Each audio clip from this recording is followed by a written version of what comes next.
বাংলাদেশ এশিয়ার কোন অঞ্চলে অবস্থিত? দক্ষিণ এশিয়া।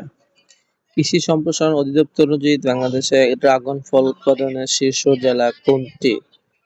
ঝিনাইদহ। বাংলাদেশের সর্ব-দক্ষিণের দ্বীপ কোনটি? Saint Martin. বাংলাদেশের কোন জেলাকে হিমালয় কন্যা নামে ডাকা হয়? পঞ্চগড়কে। ইনিয়া ৬৬ কোন ধরনের ফসলের জাত? গমের ফসল উন্নত জাত। বাংলাদেশের কোন দ্বীপে টারসিয়ারি যুগের পাহাড় দেখা যায়? মহেশখালী দ্বীপে টারসিয়ারি যুগের পাহাড় দেখা যায়। জনশুমারি ও গৃহগণনা ২০২২ অনুযায়ী জনসংখ্যার দিক দিয়ে দেশের দ্বিতীয় বৃহত্তম নৃগোষ্ঠী হচ্ছে মারমা, প্রথম হচ্ছে চাকমা। বাংলাদেশ ও মিয়ানমারের মধ্যে কয়টি অভিন্ন নদী রয়েছে? সেটা হচ্ছে ৩টি, সাঙ্গু, মাতামুহুরী, আরেকটা হচ্ছে মনে হয় নাফ নদী।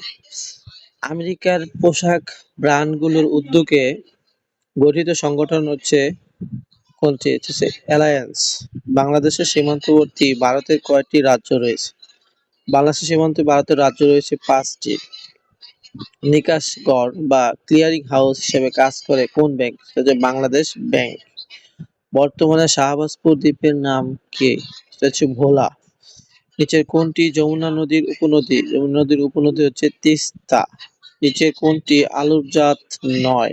আলুর জাত নয় হচ্ছে বরকত। চিম্বুক পাহাড় কোন জেলায় অবস্থিত? চিম্বুক পাহাড় বান্দরবান জেলায় অবস্থিত। এটাকে বাংলার দার্জিলিং বলা হয়। বাংলাদেশের বেকারত্ব সমস্যা সৃষ্টির মূল কারণ কোনটি? সেটা হচ্ছে অধিক জনসংখ্যা। সিলেটের ভোলাগঞ্জ জিরো পয়েন্ট কোন নদীর উৎসের কাছে অবস্থিত? সেটা হচ্ছে ধলাই। বাংলাদেশে প্রথম ভ্যাট চালু হয় কত সালে? ১৯৯১ সালে বাংলাদেশে প্রথম ভ্যাট চালু হয়।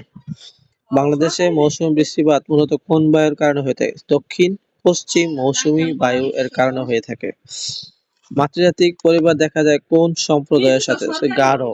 গারো এবং খাসিয়া দুটির সম্প্রদায়ের মাঝে কি মাতৃজাতিক পরিবার কাঠামো দেখা যায়। বাংলাদেশে সর্বোচ্চ বৃষ্টিপাত কোথায় হয়? লাল খাল। সিলেটে লাল খালে সর্বোচ্চ বৃষ্টিপাত হয়।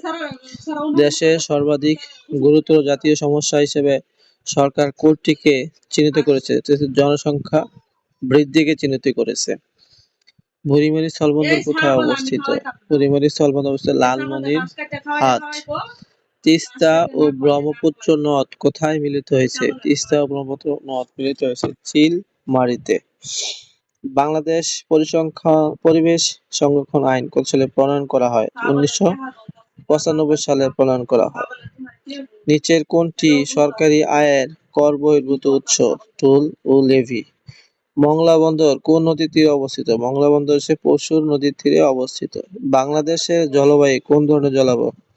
ক্রান্তীয় মৌসুমী জলবায়ু।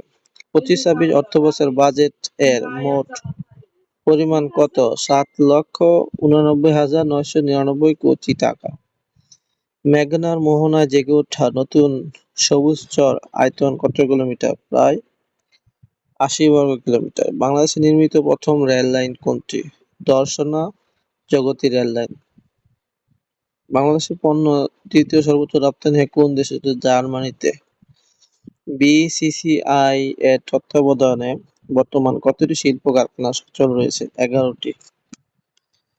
বাংলাদেশের সর্বশেষ জাতীয় জনসংখ্যা নীতি প্রণীত হয় কবে? সেটার উত্তর হচ্ছে ২০২৫ সালে। আর এর আগে হয়েছিল ২০১২ সালে। এখানে ২৫ সাল নাই, তাই ২০১২ সাল উত্তর হবে। সুবুলং ঝর্ণা কোন স্থানে অবস্থিত? সুবুলং ঝর্ণা অবস্থিত বরকল নামক স্থানে।